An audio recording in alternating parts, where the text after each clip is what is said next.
We are looking at a portrait by Hyacinthe Rigaud, who was a very, very successful portrait painter in France during the reign of Louis XIV and into the reign of Louis XV.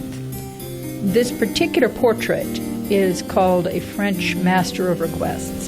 The sitter, or the man depicted here, has been identified previously as André Pierre Hébert, who was Seigneur de Bouc et de Villiers.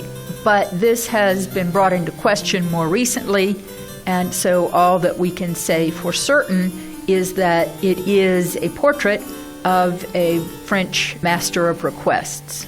A Master of Requests served as a sort of judge in a Supreme Court or in a court of appeals.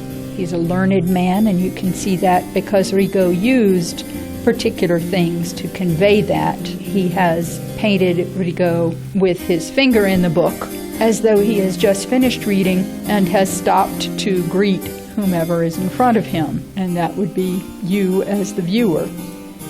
Rigaud's sitter is extending his hand in a gesture that reads as a gesture of welcome to us in the 21st century, but in the period when this was painted was a common gesture to include in formal portraits because it came from the world of formal dance and the world of the court. So really, Rigaud is connecting the sitter to the world of the court. And his whole face is very pleasant. But at the same time, he is dressed in his full formal judicial robes. So all of these things serve to put him in a frame that emphasizes his role as a member of the nobility of the robe. And these were nobles who owed their rank to their ability to serve in the royal government. That is, they're people who were the lawyers, who were the administrators, who were the treasurers, and they became a new type of noble that was more beholden to the king than the older nobility or the nobility of the sword.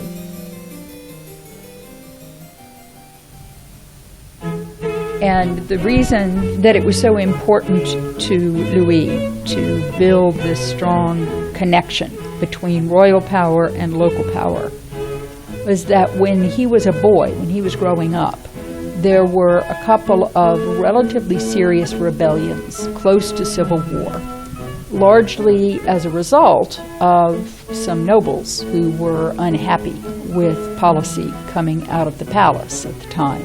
And so he was very conscious of creating an atmosphere that viewed that royal authority as ultimately a good thing. And so all of the physical trappings, all of the decoration, all of the ceremony, the way he patronized the arts was aimed at fostering that perception.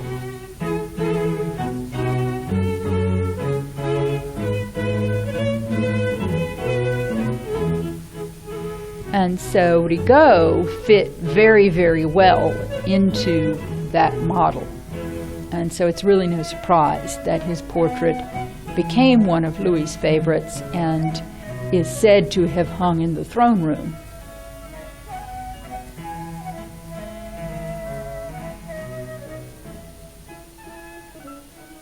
Rigaud was making the bulk of his money doing portraits. We know a good bit about how Rigaud worked because Rigaud's daybook or account book has survived. And in it, he recorded whose portraits he painted, what year, and how much he was paid for them. He also made a note of all of the copies of any of the portraits that he made, as well as notations about whether the costume was repeated or original. Again, as Rigaud became more and more fashionable, you would want people to be able to tell, oh, okay, he's had his portrait done by Rigaud. That was part of the point. He uses light very well. You have the little bit of the arm of the chair that shines out here, the gilding and the carving. You have, again, his hands and that starched white cuff.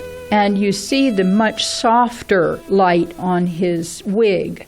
And that was a part of emphasizing dignity and wealth, because it took a lot to maintain these wigs and to maintain them in good condition.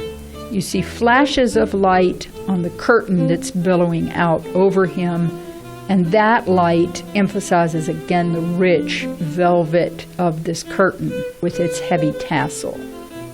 You can see the texture of the robe that almost makes you want to reach out and touch it. It's very lush and very soft and shiny.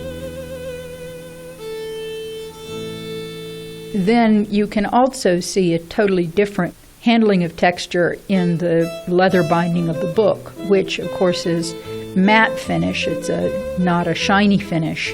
Again, you feel as though you could touch that book and feel the softness and the suppleness of the leather under your fingers, just as it's under Monsieur Hébert's fingers, or the Master of Requests.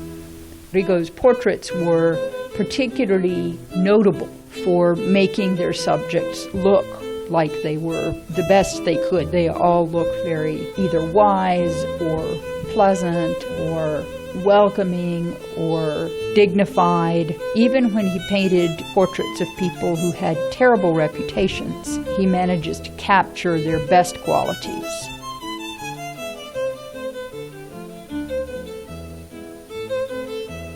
One of the poems, or a poem written in honor of Rigaud, ends with the line, "He gives to heroes a second life and along with them enjoys immortality."